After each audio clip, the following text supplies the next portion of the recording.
That one, I'm glad we weren't recording then. All right, how are we all doing? Good. Good.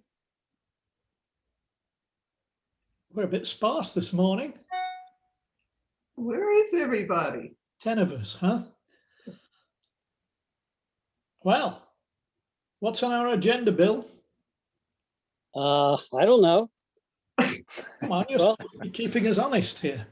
Well, you would well, have. the only, well, we don't have the new person that we thought maybe would show up.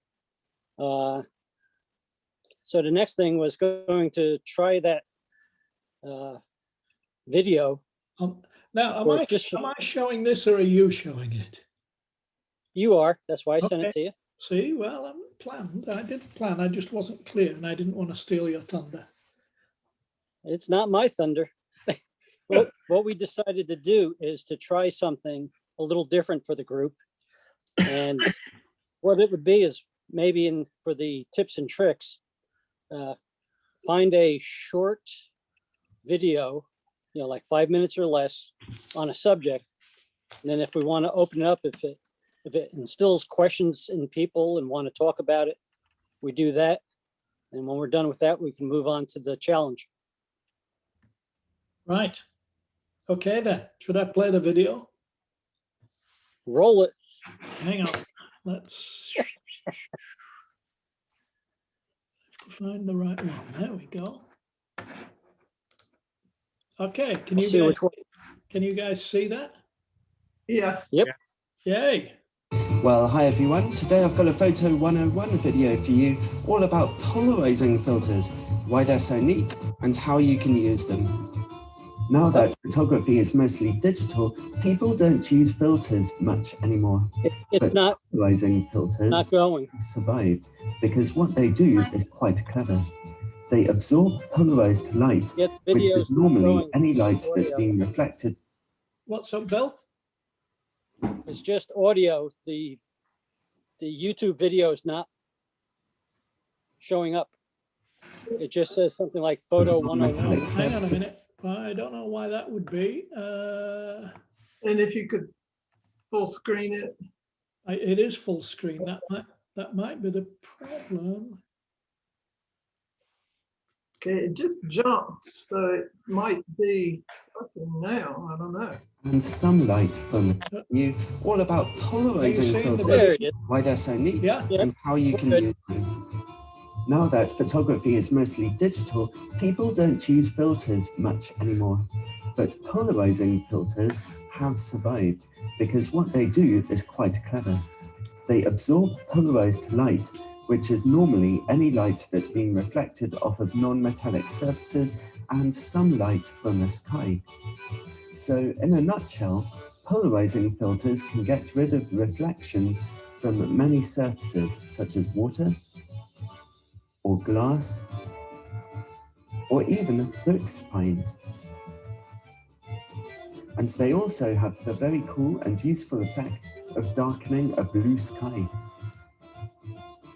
Now, the effect depends on a couple of things. Firstly, it depends on how much you turn the filter. So you'll have to turn the filter each time you reposition your camera until you get the effect you're happy with. Secondly, the effect depends on your angle of view. If you're shooting the sky, the effect will only really work 90 degrees from the direction of the sun. If you shoot against the sun or with the sun behind you, the effect won't work. Because of this, shooting with an ultra-wide angle lens and a polarizer can give slightly uneven results. Photographers also like to use polarizing filters on sunny days to shoot vegetation because they reduce the reflections on shiny leaves. One random effect is that polarizing filters can get rid of the image on a computer screen because LCD screens emit polarized light. Using a polarizer with a wide-angle lens and shooting against a window can also give some slightly weird and colorful results. I've been using polarizing filters by Hoya and Marumi before, and they're both great, although I prefer the Hoya filters as the colors seem to be more faithful. I've heard that filters by B&H are also very good. Make sure you get a filter that's the right size for your particular lens, and make sure it's a circular polarizing filter. Don't forget to take the filter off when you're shooting indoors or if it gets dark outside, because the filter blocks off around 50% to 75% of your light, and you don't want that. So there you have it. That's pretty much everything I know about polarizing filters. Now go buy one because they're cool. Have fun. All right. What do we think to that then? That was great. Apart from that bloody music, huh? Yeah. and that accent. Well, you can't trust those Brits. And this is it maybe, well, he talked about pick a filter that's the same millimeter size as your lens, and if you have multiple lenses, pick one that fits the biggest lens, and then for a few dollars you can buy an adapter ring so that that bigger filter will work on smaller diameter lenses. And there's now, that's good advice. And there's now this fancy thing called a Revo ring that will fit on various sized lenses. See what it does? It changes size. That's probably hard to see there. Whoops. Oh, yeah. So these were a thing I did on one of the, backing crowdsourcing things. And they're pretty good. I wasn't sure what I needed, so I ordered all 3 sizes. And it turns out I only needed the middle one. My only niggle with them is it tells you what size lens rings it fits, but it doesn't tell you on the front what the filter size is, which is really weird. I had to search on the web to find out which was the right filter size, but they seem to work pretty well. So I have a question. So when I bought my camera, they put a filter on the front of it to protect it. Does the polarizing filter go on top of that, or is it instead of? Instead of. You have to take off the one that's currently on and put that on instead. Yeah, I would say it's very rare that you would put multiple filters on a lens, unless you've got one of the, the square, where you could put things like multiple NDs. But no, usually only one. Oh, okay. So you have to take that protective one off and put this one on instead. That would be my advice. So I have a question also. So if it's a sunny day, do people just put a filter on and just go out and shoot no matter what they shoot, or do you take it on and off depending on the subject? You mean a polarizer here, Bob?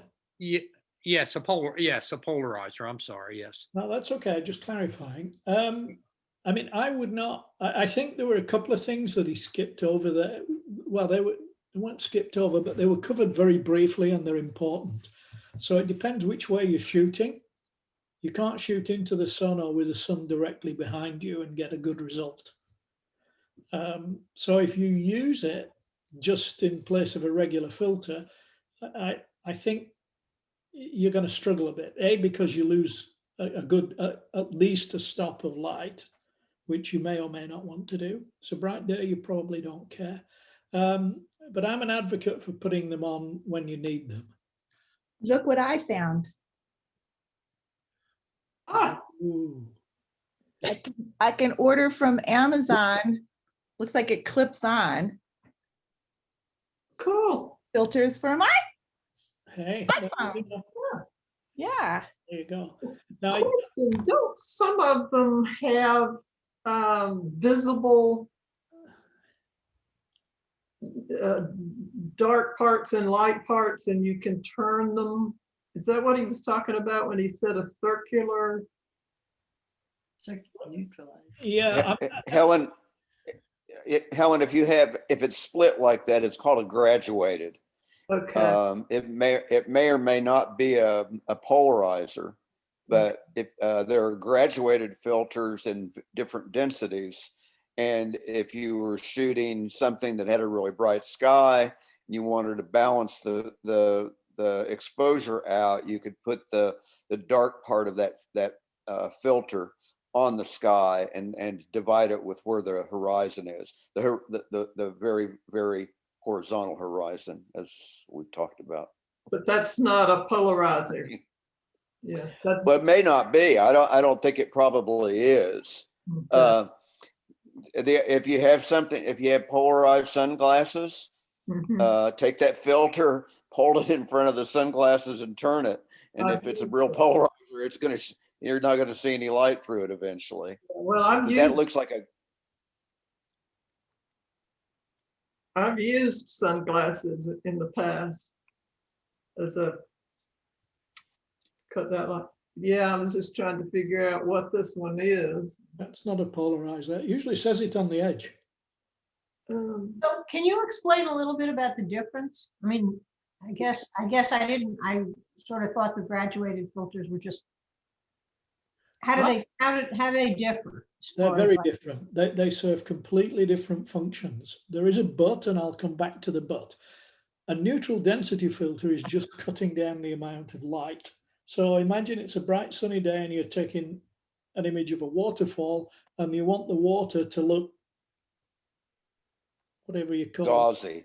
it. Thank you. Gauzy. Gauzy, fuzzy, whatever. Without a neutral density filter, you probably can't get your shutter speed slow enough to get that flowing effect. So what you would do, one way to do it is to put on a neutral density filter. And that just cuts down the amount of light. A polarizer is doing something completely different. It's actually only letting in the light that's coming from one direction. And that's what you saw when you saw the effect of the instructor there turning the lens. You could actually see the glass disappear, or the surface of the water disappear, or the leaves turn from being really shiny to being a more matte finish. And what he was doing there is turning the polarizer on the front. So it's not like a fixed filter.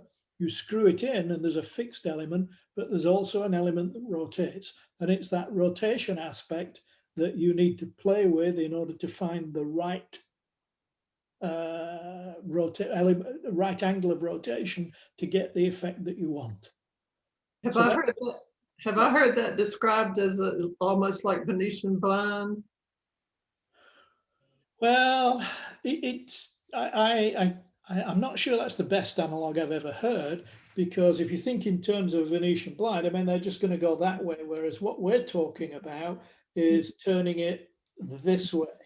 So to me, it's not an analog that I would use, Helen. What you can do, actually a good example that he gave there is turning a polarizer in front of your computer screen, because your computer is polarized light. That's good. Or you can get two pieces of polarization film and do this, and you can see how much the light varies.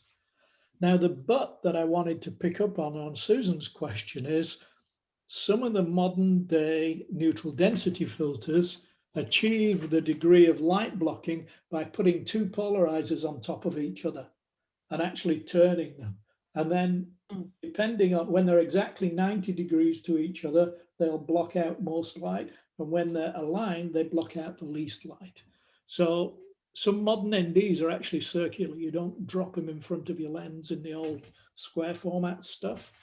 And there are pluses and minuses to that, because sometimes you want to use an ND only to darken part of the, like for example, the sky is way too bright. Then you would use what's called a graduated neutral density filter, where it comes in from the top and then it fades to being no effect at all at the bottom, and you slide it up and down. Now with a circular ND, you can't do that. So those are the things that I would build on top of what he said. But the one thing to ponder is that most of us don't carry filters in our photo bags nowadays, because most of it can be done in post. You cannot simulate polarization in post. You either capture it at the time or you don't do anything about it. So that's one reason to carry one. they're also bloody expensive, relatively. But they're good things to have. What do you mean by bloody expensive? What price point are you talking about for a good one? I think the last time I bought like a 70 mil, 67 or a 72 mil, I think they were over $100. I Really? want to say. Then I've been buying cheap ones. Oh, what are you paying for them, Mike? I forget. It wasn't over $100. I think maybe $50 or 50? so. Okay. But yeah, I'll check B&E. If you buy one for an iPhone and it's this big, it's not that expensive. Yeah, but then you have to shoot with an iPhone. Shay. So let me ask you another question. I guess I asked all the more questions. So a few weeks ago, Bill was talking about filters. Were those the neutral density filters and not polarizer filters?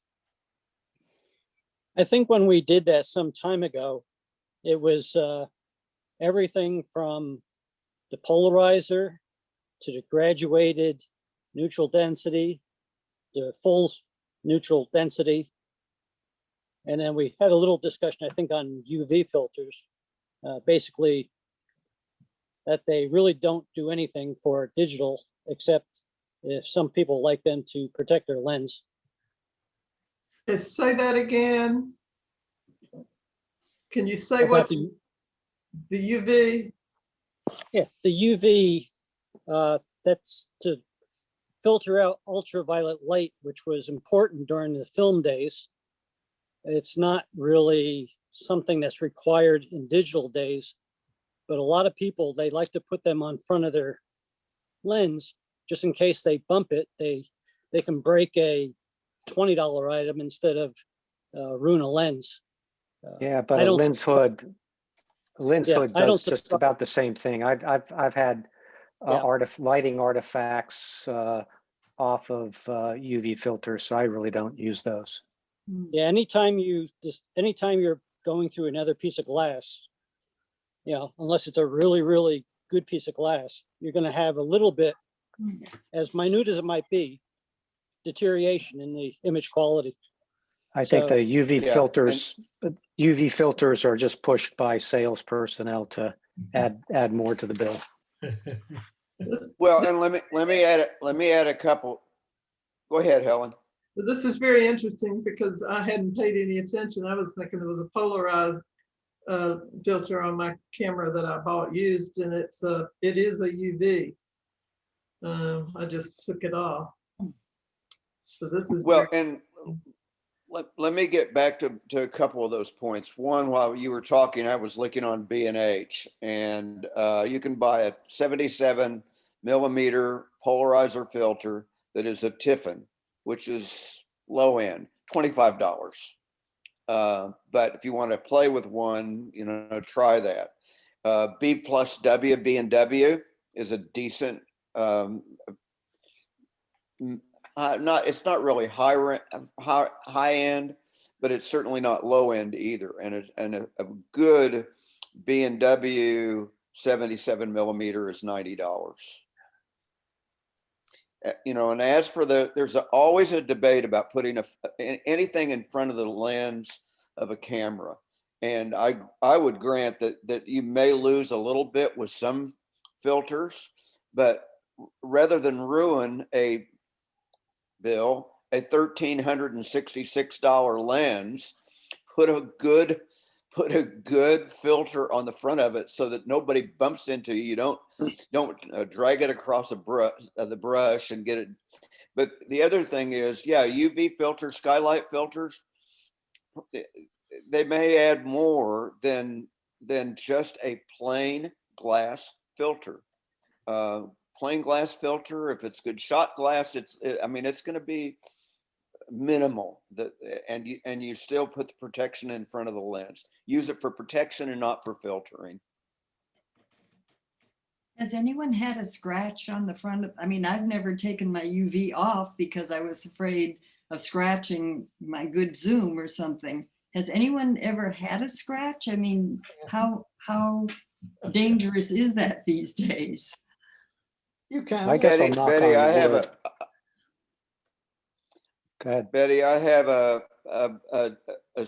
14 to 24 Nikkor 2.8 lens that is convex. You can't put a filter on front of it. The first one I got from B&H had a scratch on it. A good friend of mine has that lens, and it tipped over on his tripod and put a scratch on it. And that's an $1,850 lens in days past. So that's the only lens I have that doesn't have a filter on it, and I am extremely careful with it. Okay. I think Mike B's point about having a lens hood on is good. Yeah, That's too. That's it. Particularly with the 24-105, that was my walkabout lens. That has saved me more times than anything else. A good lens hood, if you can get it, is a good alternative. Agreed. Cool. Yeah, I have a $2,000 100 to 400 millimeter lens for birding, and I don't like a UV filter or any filters on the front. To me, it impacts the quality. So, but I never go out without the lens hood, and that lens hood has protected it scrambling over rocks and stuff. And also put a lens cap on when you're not using the lens. Yep. I mean, that's what the lens cap is for. And I've got a question. How do you keep from losing lens caps? I've been through so many of them. You buy new ones. Just have spares. Yeah, I've never found a good way to retain them, but no, I don't think I have it here. They have these new stretchy things, which I don't have to hand, which look for all the world like a black condom, but they work really, really well. None of my lenses have got pregnant since I started using these. Those are pretty good because it's hard to get them for the either good lens hoods for the EOS M lenses. But I have used those, and also they're easy to stick in your back pocket. So they've worked okay. But a lens hood and a lens cap, both good things. Just get used to having a pocket full of them. I have a little thing that goes on the camera strap. If you're using a camera strap that threads through the strap itself, and it has a little clip on it that you can store the lens cap on that. Yeah, I think those are all very personal. I've tried a lot of those things and never found anyone that I was happy with. So, try them and see. If it works for you, it works for you. And you can get third-party covers really, really pretty inexpensive, unless you want to have Nikon on it, and then you can pay your $20 for it. Right. So what about lens hoods, other than protecting the lens? I rarely use it. I hear that when you're doing water and reflections, then when do you use the lens hood? Anytime you want to keep, always actually would be mine. Always. Always. Just to protect your lens? Or, like in my case, usually I'm fighting light. I just don't have enough light most of the time. And so I was reluctant to put the lens hood on the Zoom because lens hood shouldn't affect the amount of light. What it affects is any light coming in off of the sun from the side or hitting the lens and causing some, artifacts. But particularly if there's dust on the lens, sometimes if the direct sunlight hits that, it'll, produce a little speckle. But a lens hood should not impact the light coming in through the lens. It just, from in front of the lens, it's just, Yep. So yeah, the lens hood is usually used for flare and glare on your lens. So you want to pretty much have it on all the time. I have mine on all the time on my, you can't see it. Yeah. Well, what about the difference between, you see the ones that look like a flower? Mine is just a straight lens hood that came with That, the that's to do lens, with field whatever. of view. Hmm? You only see those on wider angle lenses. Is that I think lens hoods are the best ones come with a lens, and that those lens hoods are designed to protect that particular lens in terms of the stuff coming in from the side. At least that's my layperson's belief, that you don't see lens hoods on different lenses that are absolutely identical unless they're a really, really long lens, and then they're just solid usually. Yeah. Okay, good. Thanks for the Okay. commentary on that. I'll put my lens hood on. Do it. Yeah, I'm gonna take my UV filter off.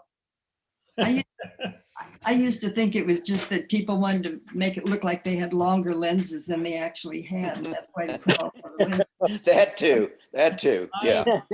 I am remaining. Don't say it. silent. Don't say it. Silent. Okay. Ready for some pictures? Yeah, Let's do it. No, that's you lot. Where is it? Oh, come on. I did this. Where the... Ha, hang on a minute. For some reason, you can go away. You can go away. Where is Lightroom? Come on. There we go. We don't have many back to meeting. Share.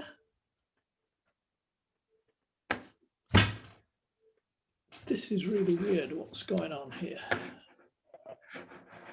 Let's get rid of that. Okay. It doesn't update in real time. You need to cancel share and then. Okay, we do not have a lot of pictures today, so let's get Where did mine go? I didn't see mine in there. Who was that? Bill? Yeah. You didn't? Seriously?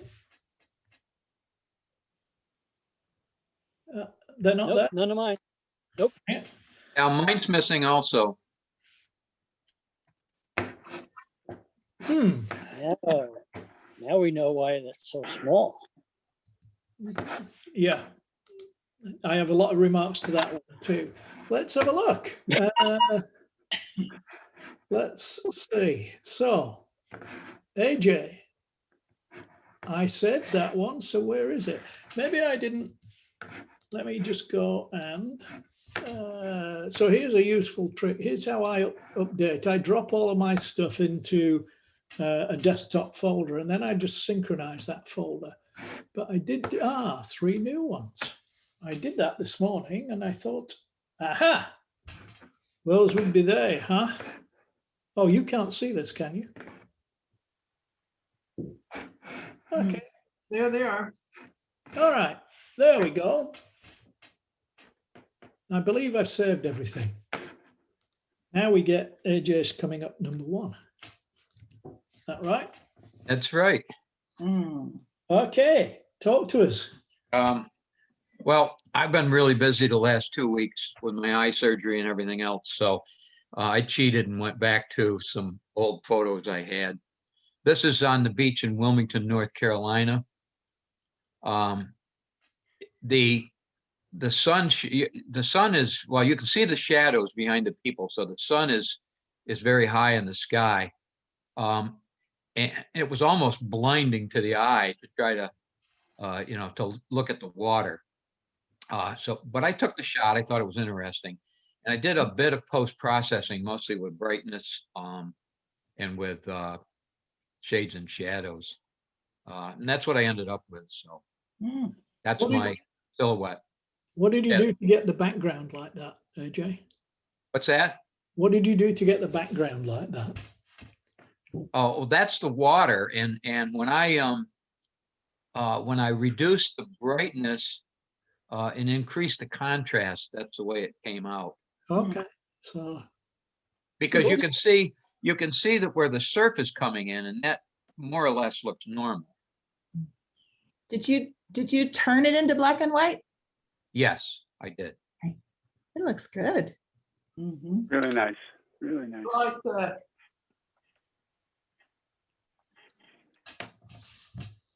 I did crop it down because it was extremely tall, and I actually had the horizon and the sky in there too, but it just took away from the silhouette image. Right. So anyway, that's my silhouette. I like all the textures at the bottom and the textures.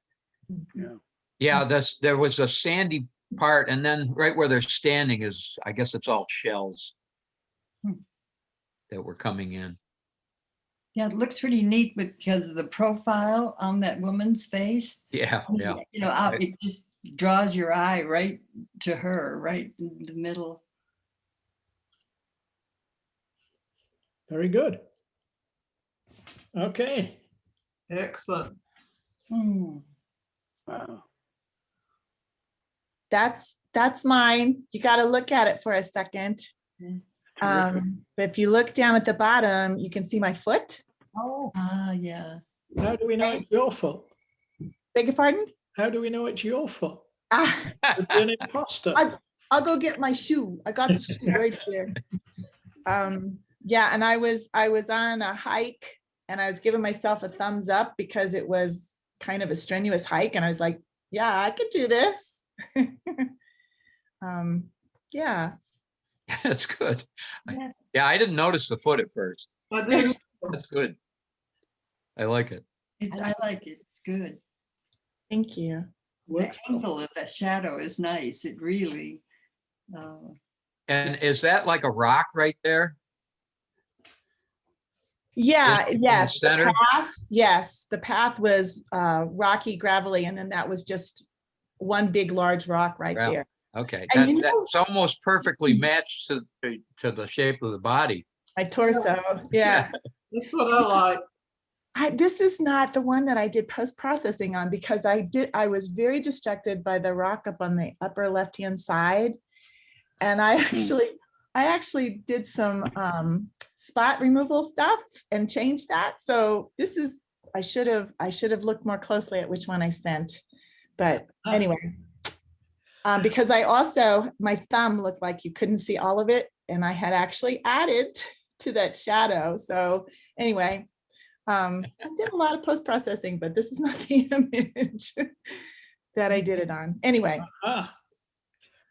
So did you take the color out of that rock in the up left? Yeah, it just seemed distracting. So I made it more like the grayish colors and some of the greenery, the plant life. Yeah. My mistake. Anyway. Not a problem. Thank you. Interesting. That's mine. It's 2 green herons in flight. Nice. Wow. Beautiful. What kind of zoom lens did you use? Typically, I use a 100 to 400 Canon Series L. Okay, very nice. Yeah, that's great. Where did you get that? Where did you take that? Campton Park. You did. There were 2 green herons down there. Huh? Oh, okay. Yeah, well, we've had, and I'll confess, like AJ, I've been busy, so this is from the archives. But we had a pair of green herons nesting in the upper pond for years and years. And then 3 Januaries ago, heavy snow broke the branch that their nest was on. They were gone for 2 years. They were back last year. Upper pond. I haven't seen them this year. AJ, you said you've seen them hunting in the lower pond. I wonder if they're just hunting there now, but I don't know if they have a nest. I believe that I have seen them. Okay, good. Because last year they had four babies. So, and I'll keep looking and hoping. Cool. Great. That's a great shot. Nicely seen. Thank you. All done. A lot of detail in the wings and the tail feathers. I like how one has wings down and one has wings Yeah, up. yeah. Yeah. Yeah, the also if it's you know, a larger image on the screen, you'd see quite good detail on their feet, the toes and such, but Okay. especially the lower one. I really like the composition, Mike, really. I had nothing to do with that. It was them. Well, no, I mean where they are in the frame is Yeah. great. That's the cropping, but thank you. Yeah, I wish I was, when I was cropping this again for submission, I was hoping that they were really closer together, but yeah, it's just have no control over that. And I just like the austerity of it. It's really nice. thank you. Good job. Someone talked to me about on that one about leaving as it is or cropping closer, which would have more impact.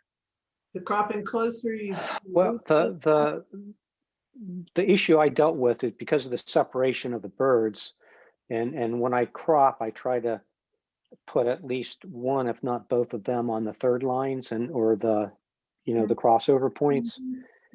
And to crop in closer, then that, you know, spreads them out to the top and bottom of the image. And so it was a hard one to crop as well as I'd like. I mean, I tried 8x10, this is 8x10 vertical. I tried 8x10 horizontal, and every combination I could think of, but You know what you might be able to do? You said you wish that the birds were closer together. You've got such a uniform color in the background that you might actually be able to take a slice out of the middle of the photo and move the two birds closer together. Yeah, I thought about that, AJ, and I just even though the background is very uniform, there is some variation. You know, there are some clouds in there, and you know, yeah, I could probably, it might work if I were to make it black and white, and then, you know, push it so there was less variation in the background. But yeah, you're right. That could be done. I actually think the spacing gives it impact. Yeah. Because it demands space around it. So I would, you know, it'd be interesting to see them closer together, but I actually think this photo works because of that spacing and because of the negative space surrounding. I agree, definitely. Yeah.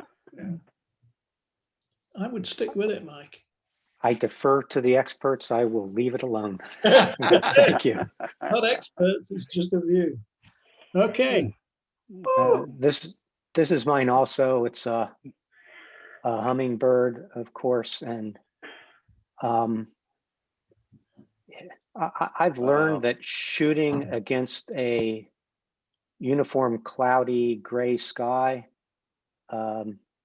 really is hard to to get any detail on the subject of the bird. If you know the birds, and it typically ends in a silhouette. This one, I wish the shutter speed was a little bit quicker so that the feet wasn't blurred as it was landing on this little branch. But I love the blur of the wings. Me too. I love that. Great. And how it gets 3 wings, I don't know. I like it. I think it works well. I am very undecided about this leaf in the bottom right. Me too. Yeah. Unsure. And you've got a bunch of sensor dust on there. You need to clean your sensor, Mike. If this is a reason. I've got a what? Sensor dust. Sensor dust. Yep. There's a couple of bits that was also on the previous one, I think. There's one here. Just a couple of bits. Why is there am I the only one who sees kind of a reddish tint? I mean, I like it, but I don't understand how it's there. That's the ruby-throated hummingbird. If you're looking, you see a little reddish on the neck. Okay. Okay. But it's also on a leaf. Were the leaves that color too? Yeah. I like that. Well, it is a Japanese maple. Cool. So the Japanese maple does have red leaves. Again, nicely seen, I think. Thank you. Very. Ooh. Nice. That's me. That's Tom. That's mine. Gorgeous. It's a black walnut tree that I saw. That I liked. I liked it says a sort of Japanese feel to the trunk of the tree. Mm-hmm. And I liked how black it was. And Yeah. there you have it. I debated. I took out some of the branches, and I debated about taking all of them out, but I tend to overdo that, so I left them in. So The small branches. I mean, I don't mean the major ones, but the Right. small ones. so was it that dark because of the time of day, Tom? Yeah, I guess so. It just looked that way. I was just walking across the field, and there it was. That looks quite bright. I mean, if you look at the background here, the background is very bright. Yeah, yeah. But as I said, it was a black walnut tree, so the bark is very dark, and it helped. So this, yeah, I mean, and did you shoot it deliberately to make this a silhouette, or is? Yes. Okay. Well, I saw the blackness of the trunk against the background, and I just thought that I liked the way it looked. Did you And try also, I excuse me, but I burned the trunk a bit and the major limbs a bit. Mm-hmm. I left some of the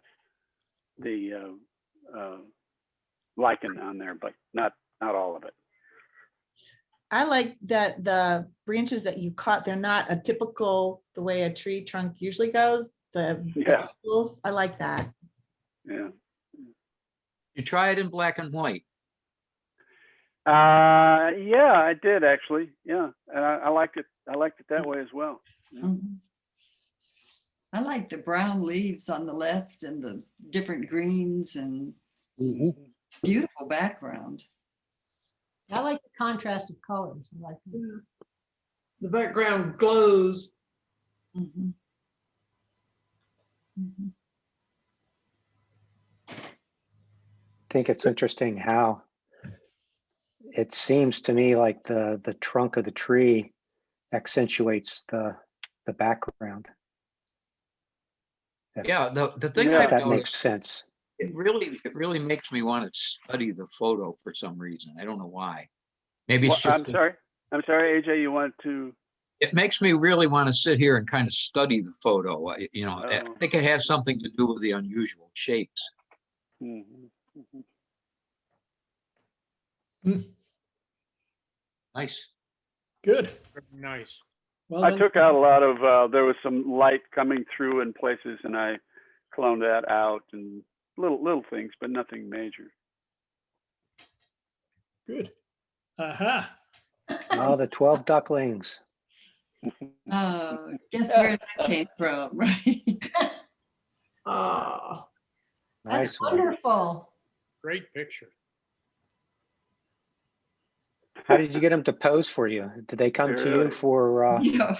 I can't believe they're all facing the portrait? same. Yeah, that's Yeah, you know, this was on the far left, you'll see a little bit of the edge of one of the waterfalls. And they were, the story behind this one is, you'll see they are looking at me because I had scooted up to the edge, you know, and they were looking to see. And then after that, she rounded them up, and one by one, she jumped over, and then they one by one jumped over. It was sort of like a flying lesson or something like that, but it was their initial class, I guess, in navigate the little creek there, because then when I went back several days later, they were pretty good at it. You know, they could just pile on over the edge of that thing, but this was the first day and it was clearly instruction. So. Nicely seen. Yeah, you know, I kept thinking about, of course, I didn't shoot this because of the shadows, but there certainly were shadows in it. But the whole idea of, well, there were two things. One was shade and shadow. You know, what is shade and what is shadow? And then the other thing kept coming back, you know, those J. Maisel things about light, color, and gesture. Mm-hmm. And I was thinking, well, this picture isn't going to, you know, have all the technical things right or whatever, but it felt like it had light, color, and gesture mm-hmm. to pull it through, sort of. Oh, Betty, if you ever print that, I would buy a copy. That just makes me Me too. Me too. Wow, yeah. What kind of cropping did you do? Oh, let's see. Well, you know, there was quite a bit of reflection on the water, so I did crop out some of that. And we'll probably next week use some, you know, for the water picture, some more of these things, because the water was really overwhelmingly the focus, it seemed. And then just you straightened out the rock in back. The line was not horizontal, and it really threw the picture off. Straightened that out and just cropped it in as close as I could and still get the waterfall in and all of the ducks. Nice. But you know, the difference, again, I hope we talk more about calibrating screens and stuff, because now, you know, I tried to research that. And of course, all I ended up was making the whole thing worse. You know, so let's talk about that again, because like on my screen right now, there's a whole lot more luminescence and stuff like that than I think is coming through. Anyway, I vote for more on that topic. Okay. I actually second that. I just got a brand new computer and showed 2 videos on both of the computers, and the colors were different. Yep. Story of life. Yes.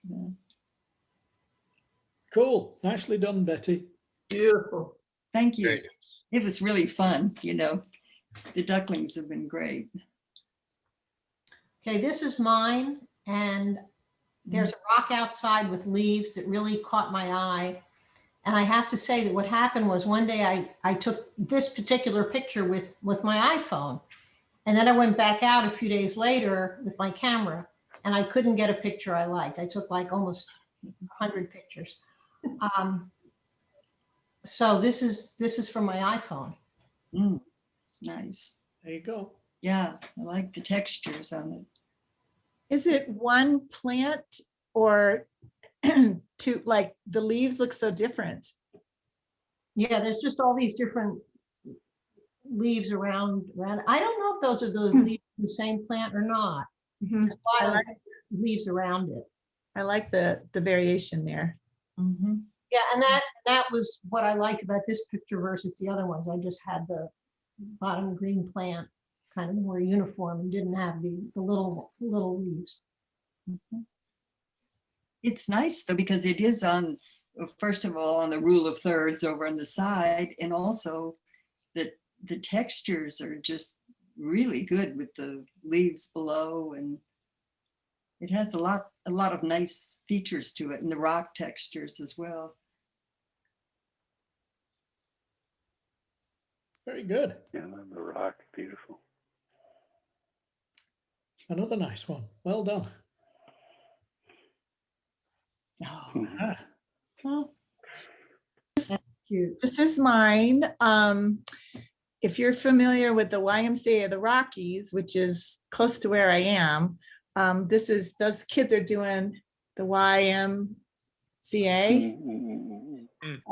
And so that's a statue that they put on the property. And I just went over close to sunset to catch the silhouette of the lighting.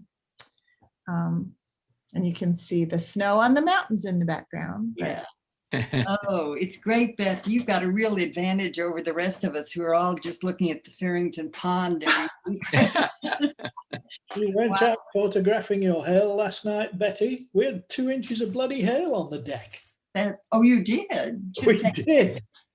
Wow. It's still out there this morning. I mean, even though the temperatures are up, there's still a solid pile of hail on the deck. Ah.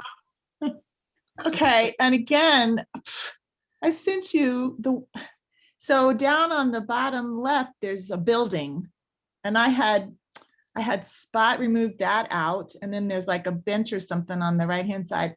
I don't know. So how's that working for you, Beth?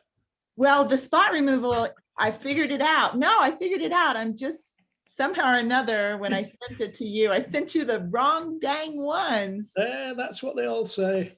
Version control, version control. Yep. Yep. But anyway, all right, I'll figure that out by next time. I'll have that. I figured out how to use the spot removal. Now I have to figure out how to save it and send it. Very nice. Nice Well, to that's a see. very effective picture. Yep. Thank you. Thank you. It works well. Good job. Thank you. Okay. This is mine, Bob. This is a Creekwood Trail here in Farrington. And I just liked how the trail naturally follows a creek. Yeah. Used a short lens and just cropped it a little bit. Looks like a painting. It does. Yeah. Looks like a place to get poison ivy.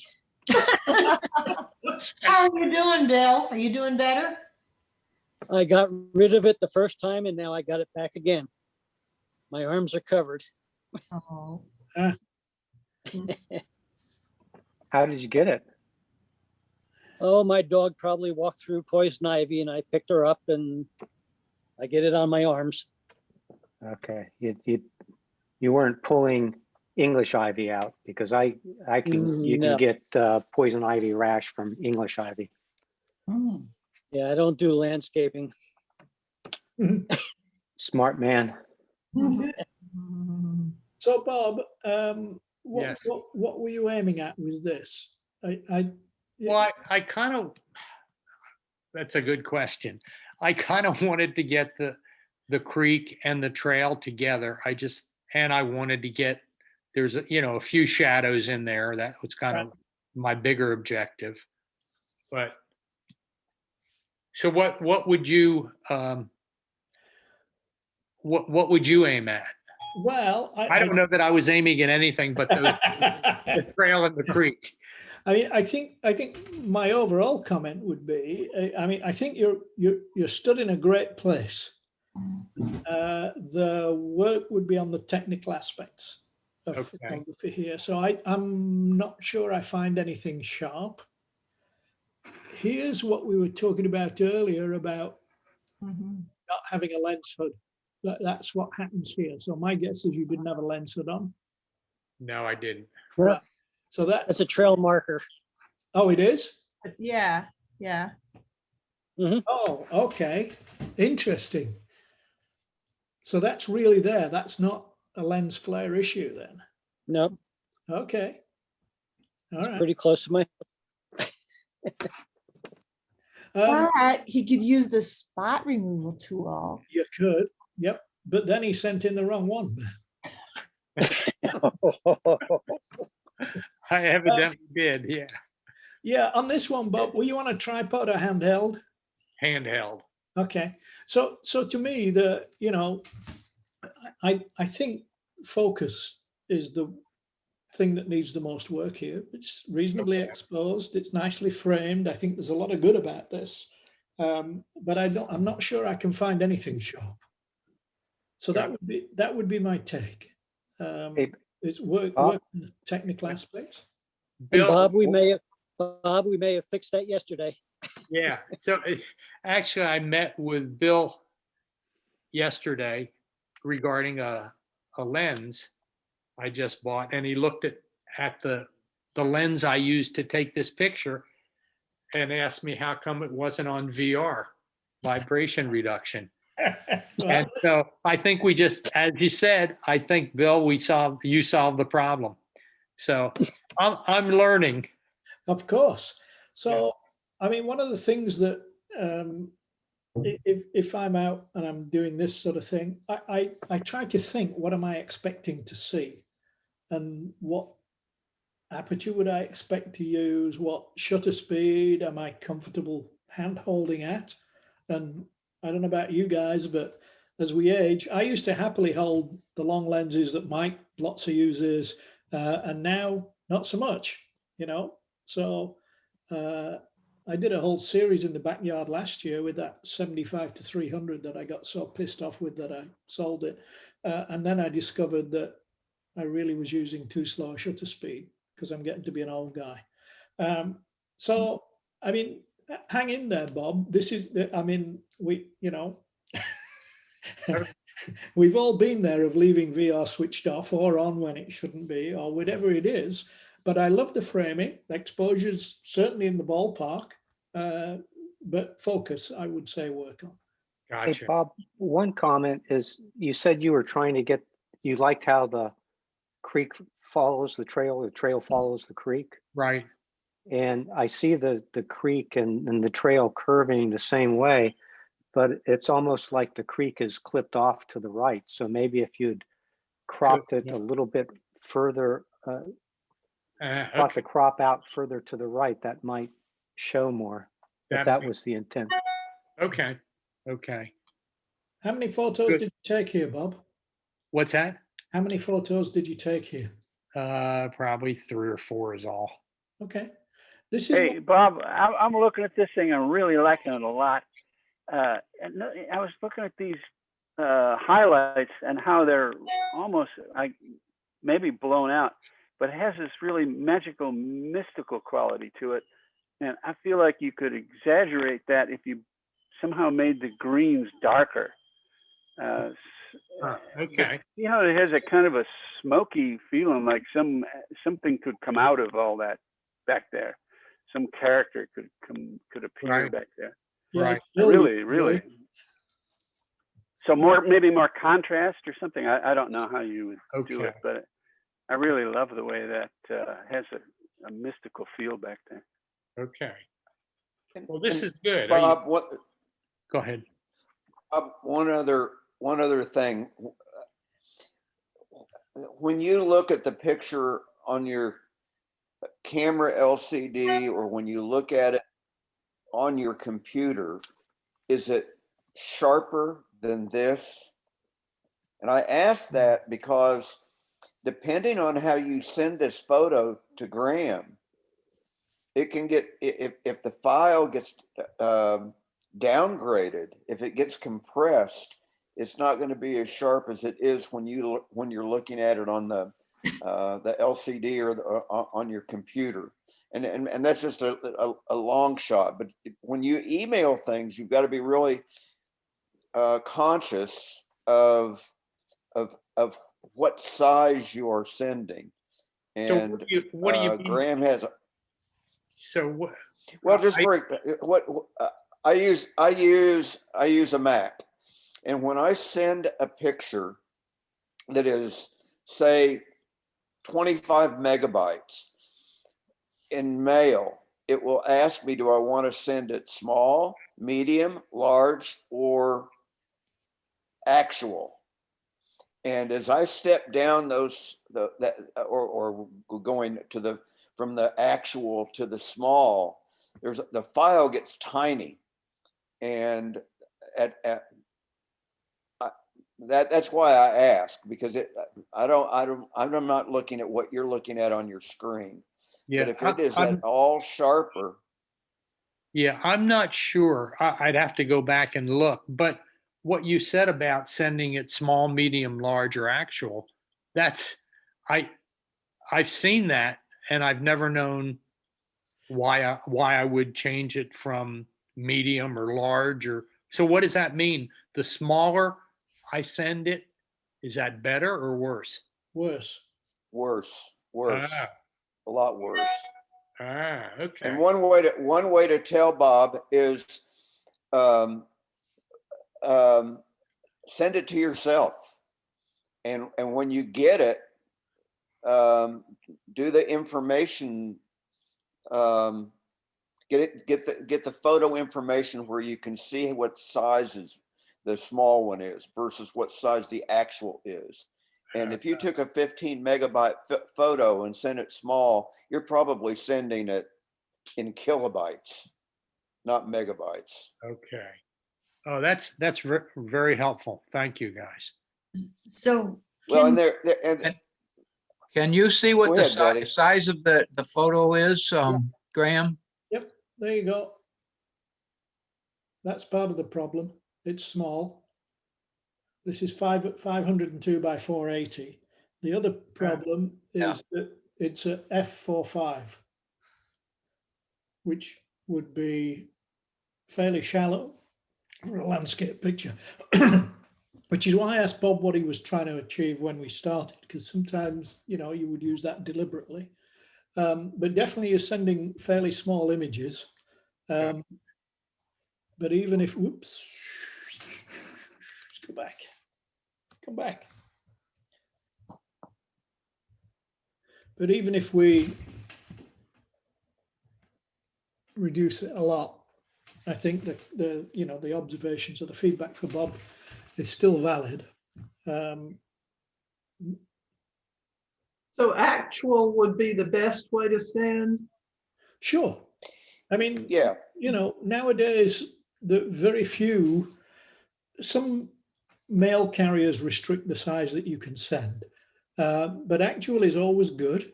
And just for reference, this is, measure it in pixels. How many pixels do you want us to see? And I forget, this is a 5K screen, so I forget what that means but usually anything over 2,000, 3,000 pixels across the longest dimension is sufficient. and on the other side of sending big files, even if your provider will let you send a big one, sometimes they just take so long to send, because there's a lot of data packets that need to go through. And if you want to send them in the best way, it's probably using something like Dropbox, or Helen, putting it up on Flickr and then sending people a link to your Flickr account, because they're going to get the biggest photo that you uploaded. So sorry to get distracted by that, but what's the pixel resolution on this? Is that data there, Graham? Yeah, 502 by 480. No, but the actual pixel resolution, like when it comes out of my camera, for example, the pixel resolution is 72. I always bump it up to at least 300. Well, we don't care about that really. So I think there's a lot of misinformation about that. The pixel resolution is computer specific. So it depends on who you are, and what you're working with. So 288 is typical for the Macs nowadays, 72 for most Windows machines. I think it's still at 72. But,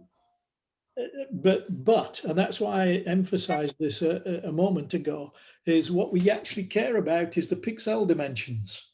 And then the computer will sort it out from there. So if it's 2000 pixels and you're on a 72, it's going to be big. If you're on a 288 or a Mac or whatever, it's going to be a quarter of the size in terms of those dimensions. The actual pixels per inch resolution is the machine's going to work it out, which is why Photoshop has misled us for many years by letting us choose the pixel dimensions we want and then saying how many pixels per inch. The two are in conflict. You can't really do both. And if you play about with it in Photoshop, you'll see what happens. You change your pixels per inch, the whole dimensions change up at the top. Right. So they're mutually exclusive, if you will. So my advice to folks is always choose the linear dimension either the longest or both that you want. And then that usually most systems take care of it from there, for what it's worth. But this is only 500 pixels by 480, the resulting one. So that's a big part of the problem too. Okay. Anybody else use Dropbox? I don't. I've never used it. That might be a topic that the group would be interested in, just for a quick tips and tricks. I use Dropbox. I do. I know Tom does. Graham does. Well, only under I would actually like a tips and tricks on Dropbox, because I know Tom uses it and he's always trying to get me to use it, and I sort of have, but sort of haven't. So that would be great. No, I use AirDrop. Oh, AirDrop. Okay. Oh, okay. Never mind. But anyway, okay. Well, Dropbox would be good then. The issue I have with Dropbox is they keep changing their business terms to make it more and more constrictive. Oh. And so actually, yeah, you know, you pay your money, you take your pick. I was an early user of Dropbox, supported them heavily, and nowadays I use it as little as I can, only when I'm forced to use Dropbox. Well, So is Flickr really in regard the best? to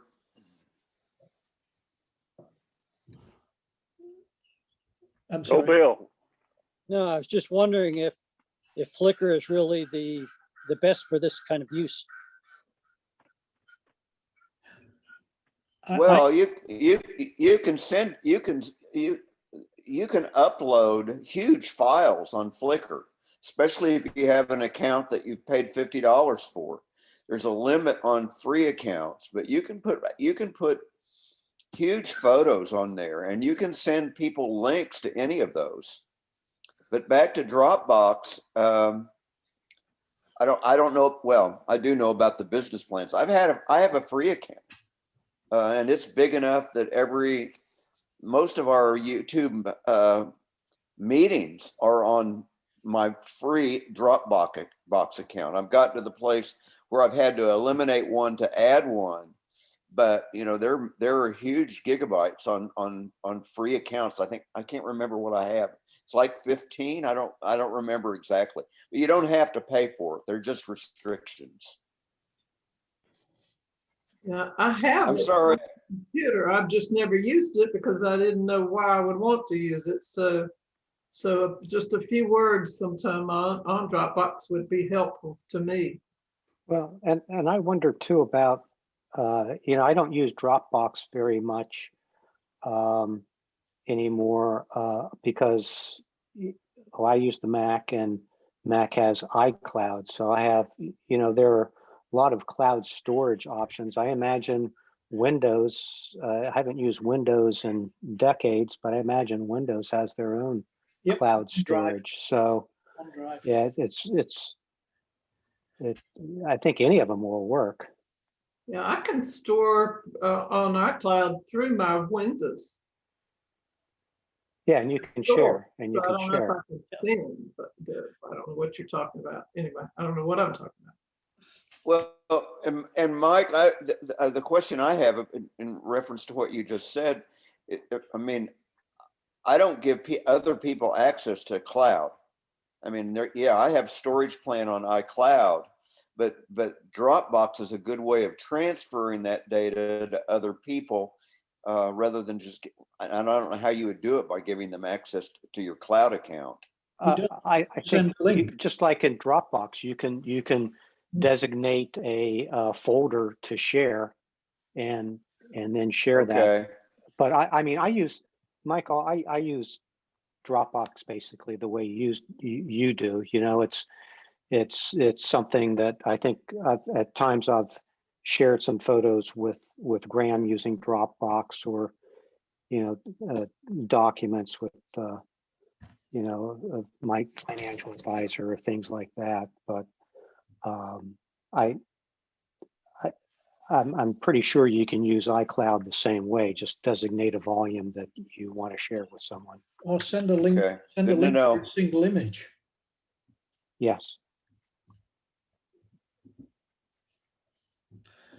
So just to be clear that Mike, as you know, I'm an advocate of Flickr, but I don't think it's a good mechanism for moving files around, because you can upload a big file, but you can't, the subject or the recipient can't necessarily download the same file. So I think we need to be really clear on purpose, you know, back to the intent. What are we trying to do? Are you trying to send a file from A to B, or are you trying to display a good file? Both are relevant conversations, but they require different mechanisms, I think.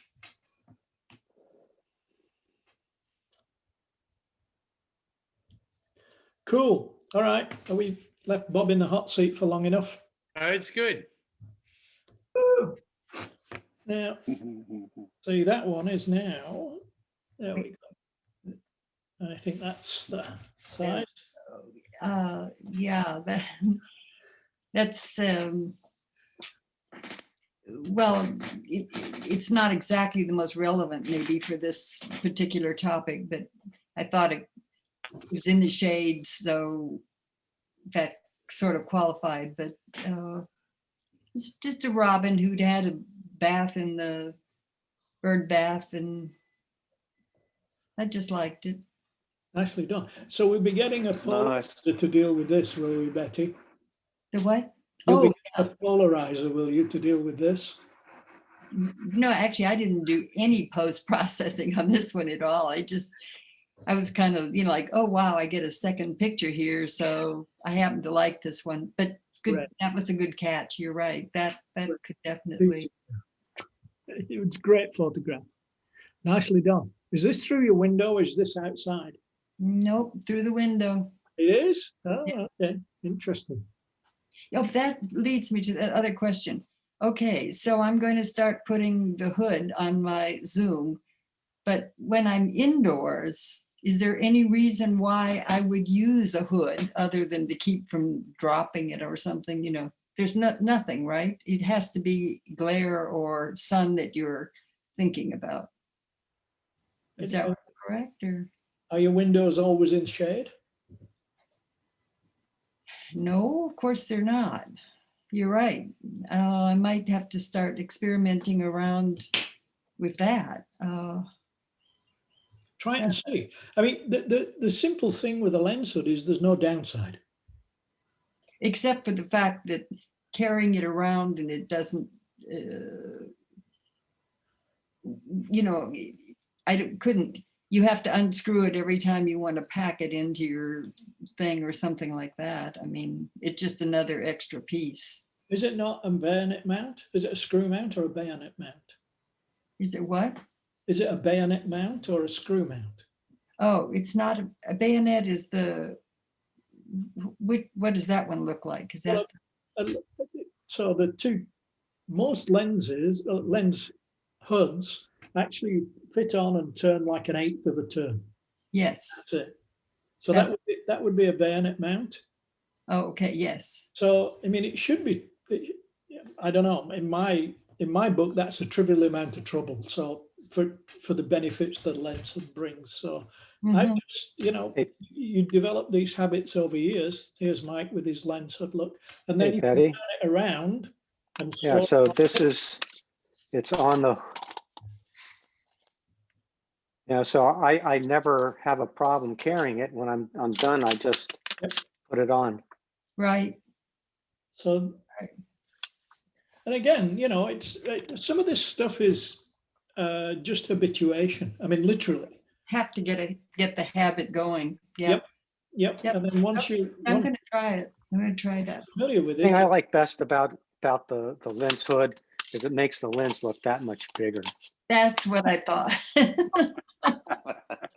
And the other thing on lens hoods, if you use a polarizing filter, some of them will have the slide door so you can work the polarizing filter.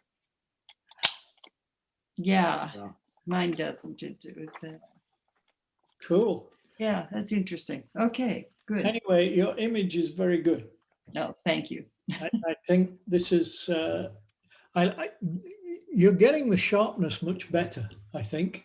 I don't know whether you were closer or whatever, but actually what I'm doing when, like, this guy was sitting still long enough for me to take a few shots in autofocus, but then if I think they're going to stay, then I will switch to manual focus. And it does, you know, if I can keep it steady enough myself, handheld, the manual focus is better than my autofocus. So Interesting. I Cool. like the depth of field.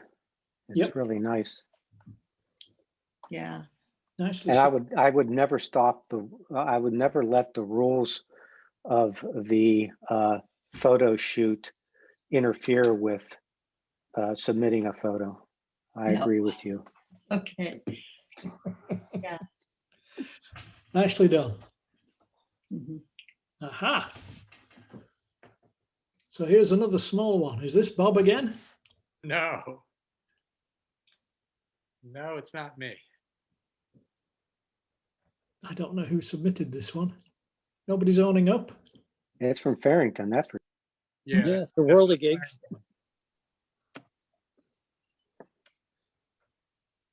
Nobody's laying claim. So this is another small one.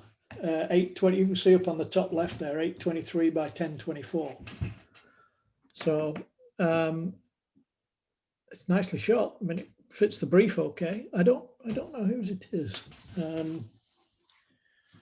But a little on the small side, we will happily take long pixel dimensions. Nicely done. Oh, and another one. Whoever it is, this is the same person, I'm guessing, because they're both the same size. That's Can you make great. it Can you make it bigger? Yeah, can you make it bigger? Oh, There we go. okay. That looks like Frank Husking. Could be. He has a bicycle. He has a bicycle with a like a backpack in the over his rear With panniers. wheel. Oh. So I bet it's Frank Husking. Okay. I like Yeah, that. it looks like him I too. like the previous one too, the one you just showed bigger. Yeah. I like the bike shadow one that a little more. I don't know. I think it's just more interesting to look at the textures. Yeah. Textures always make pictures more interesting to me. Mhm. Yeah. They both work. The other photograph, when you look at it and it's over. With this one, you have to look at it for a long time. Yep. Or you can look at it for a long time. Excellent. Is that it? Oh, I think we might be there. Oh, you lost mine. I did? Ah, No. that's No, 2 it's times not in that a row, important. Bill. I can use one of them for the next challenge. I don't What's the think next challenge? I don't think I have anything from you, Bill. Well, I sent it with the link to that video. Oh, well, no, there's nothing attached. Oh, what is the next challenge? Water. Water. Okay. Bill, you mean the video with the polarizing filter link? Right. No, that's And all I there is. attached the No, there's no attachments on it. It's just the video link. Unless I'm missing something, nothing came through. no Well, big deal. Bill, if it doesn't fit the challenge, just send it next week. There you go. All right. It actually fit both of them. All right. Any final comments, questions, observations? Was the meeting. idea Yeah, of good having meeting. Helpful for me. Mhm. was Thank the you. idea of having a video at the beginning, a short one like that, good thing? Because it seemed like it instigated a lot of questions. Yes. Yeah. Although it doesn't seem to work full screen. When I went full screen was when you guys couldn't see it.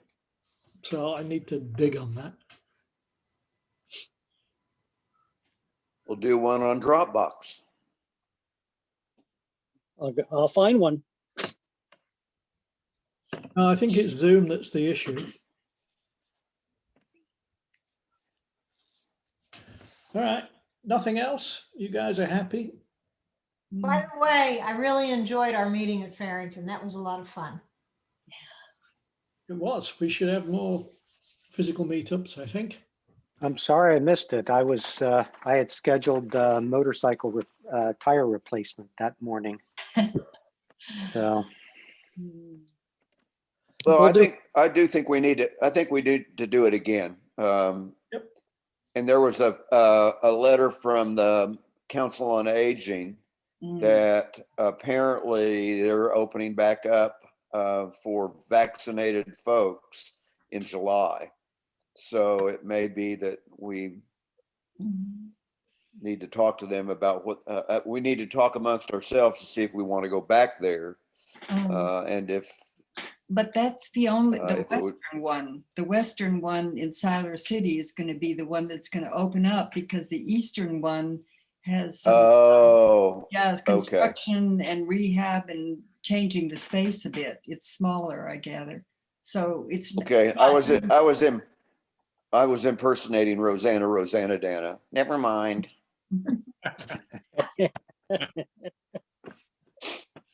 Okay. Are we done? We're all old enough to remember Rosanna Dana. This is good for the critique, I think. But why don't it maybe, we can always meet like at the Roost, like we did the first time, if we want to just have a short meeting before we go look at, shoot pictures and stuff like we did last time.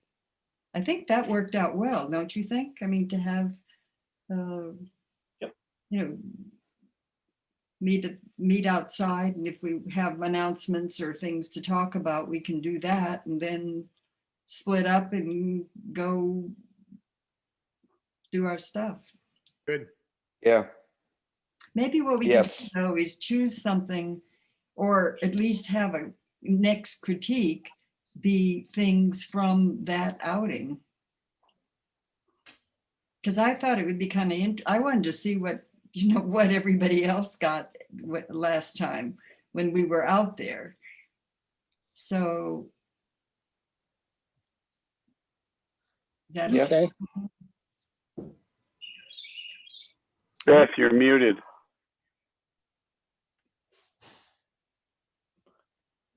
I would find that fun, even though I wasn't part of the photo shooting, just to see what everybody took. That would be fun. Cool. Well, good. We'll talk about getting another one set up. All right. Yeah. All right. Thanks again, you all. Okay, folks. Take care. Bye. Have a good week.